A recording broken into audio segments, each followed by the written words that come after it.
It is extremely painful. Don't rub it. Do not do that. Today, I'm going to respond to a medical vlog on how to treat scalp psoriasis.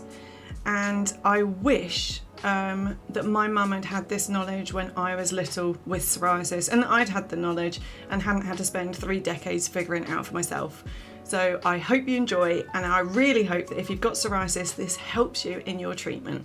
Hello, my name is Karina and I'm a dermatologist nurse to talk about scalp treatment. Psoriasis is a common condition that causes inflammation, scaling and thickening. Respect treatments for psoriasis. Always wash and dry your hands thoroughly before applying any treatments. You should wash your hands, you dirty pig. Apply treatment to the scalp section by section. No.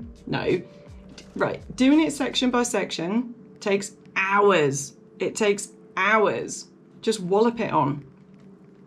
And gently massage the treatment into the... No, do not do that. Oh my God. No, like I can't, my heart is pounding. I can't believe this, right? Have you ever had a cut on your hand and then you've got like lemon juice into it? You know, when it burns? That's what this scalp treatment feels like. Obviously psoriasis is where your body makes too much skin, right? And you shed, what I call shed, where the dead skin comes away. You can feel it. You can feel it all over your body. So you do that, yeah? Don't ever tell someone not to pick. Don't touch it, because clearly you don't know what you're talking about. You can feel it all the time, which means that there's probably some bits that are going to be open wounds. It's very difficult to avoid that, which means this burns, this stings. It is extremely painful. Do not rub it in. Salt in a wound. Yeah, salt. How does that feel? Oh, come here while I rub it in. No. the affected areas. No. If you have long... Oh, and then she puts more on. Right, so I'm going to put it on. I'm going to rub it in so it burns like a... And then I'm going to add some more as if you're not in enough pain. Nope. It doesn't always burn. It depends on what the psoriasis is like. But every memory of this, and when I speak to parents whose children have psoriasis and they say, well, she cries when I do it. And I'm like, yeah, because it burns. By the way, my tip is get this on as quick as possible. So don't around with a comb or anything else like that. Wallop it on as quick as possible. It does go through the hair, so you don't have to do all the parings and everything. You don't need to waste your time. As soon as you've got it on, put a woolly hat on. And for some reason that I've discovered over the decades of having psoriasis, when the air can't get to it, the burning stops. It stops. So get it on as quick as possible, woolly hat on. That's the way forward. long hair, it may be helpful to part the hair to facilitate this. No, don't waste your time. And if you have someone at home to help, that might make it easier. Yeah, but it does make it easier, and it helps if they can get away the dead skin so you can wash it out in the bath. But a lot of people don't want to, unfortunately be around you when you're covered in psoriasis because they think it's disgusting, which is really hurtful. But it's disgusting. Be careful not to let the treatment run off the scalp onto the forehead or neck. And why? Doesn't burn on normal skin. Doesn't matter. Like, I never got it in my eyes, I wouldn't advise that, but it doesn't matter if you get it on your neck or anything. It doesn't matter, it's just liquid. remember to always wash your hands thoroughly. Stop rubbing it in! I mean, this woman's psoriasis isn't bad. Like, this really isn't bad. So right now, you can see where she's put the stuff on. By the way, if you notice, she's flipping us the bird. Where she's put the stuff on, it's not really much psoriasis there at all. So I'm sure this is not causing her discomfort, but no. These treatments are normally used once a day, but follow the instructions of your doctor or nurse. Just rub it in. Oh, hang on, this is going to be interesting. Removing the thick scale. Psoriasis has thick scale on top. Yes, all the time. One way is to apply emulsifying ointment or oil and leave under a shower cap for a few hours or overnight if possible. The emulsifying ointment should be washed out with a medicated shampoo, and a flat comb can be used to help manually remove. Right, obviously they can't say in a medical video, just scratch it. Like, Jesus Christ, using this comb no, just scratch it.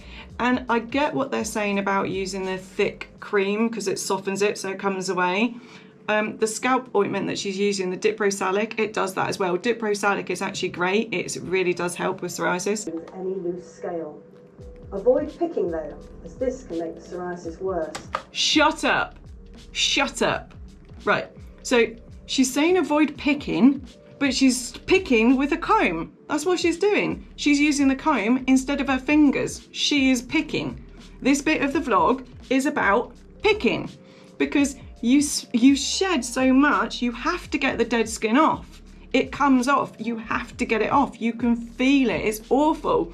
So don't say avoid picking when you're teaching us how to pick with a comb. Pisses me off. Like, obviously I've had decades of thick psoriasis, right? And I've had people shout at me. I've had strangers slap me in the street. I've been slapped on a bus because I had my arm, I was doing that on my arm and there was psoriasis, and an old lady slapped me in front of everyone and told me to stop picking. Yeah, this video is like how to get away the thick stuff with a comb, but don't pick. You're teaching me how to do it. I feel a bit passionate about this. This procedure can be undertaken before applying your prescribed treatment and as frequently as is required. Okay, but where's the bit about when you shed, it's going to cause you pain to apply the scalp treatment? We hope you found this video useful. I feel so angry. I feel so angry right now because there's so much that they don't teach you. Right, okay. If you use diprosalic, it really does work. You need to use it every day, preferably twice a day, but it stinks, right? It's not a scalp treatment you can use and then go out. I've tried it before, people can smell it, it's strong smelling, right? So you need to use it every night, but then that means you obviously have to get up in the morning and shower and wash before you go to work, and depending on your health, depends on if you have the energy. So get the scalp stuff on, get a hat on, and it takes about 3 days, and then you'll really start to shed nicely on your scalp stuff. Only problem is when you're wearing it, you stink. So like, you know, it's not really great because you're sat there with a woolly hat on, stinking. Your pillow will smell, it's not great. But if you use it for 3 days consistently, really shove that stuff on so it really sinks in, it's great. And then when you shed, don't try and shower to get the psoriasis out of your hair, the loose psoriasis out of your hair. Doesn't work. It's like it just sticks to your scalp. Get in the bath, head in the bath so you know where all your hair wafts out. Do that. That's the best way to get rid of the chunks of psoriasis that are loose in your hair. But don't rub it. Don't let anyone rub it. Please. Thanks for watching and take care of yourself.